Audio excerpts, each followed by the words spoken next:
तुम कोई के मुंह हाथ फोड़ दे हो। हमसे लड़ाई कर कहाँ है पप्पा तुमरे? हेलो हो नहीं झुलनी के छैया बलम दुख हरिया बिताइला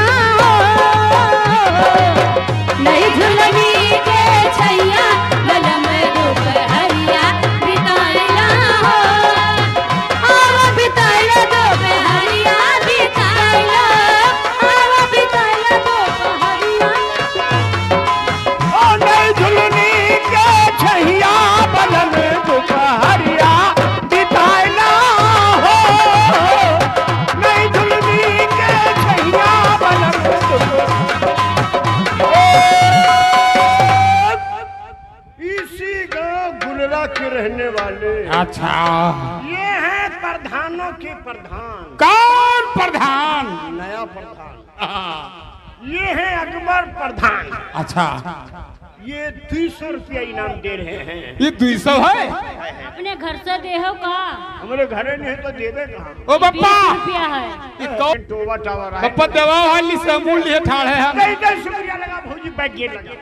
मां साहब बैग गेट लगा। बैग गिर तो बैग गिर, बैग गिर।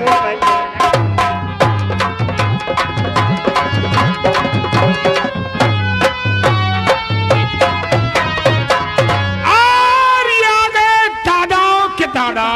ये तंदुरुस्ती के हिसाब से बैग गेट दबा। ये बात ये है मुजीब दादा इसी गांव गुलरा की तरफ से 50 रुपया है। ए करीना और आचल तुम दोनों में दे दे भौजी शुक्रिया। वो बात है। दोनों में दे दे।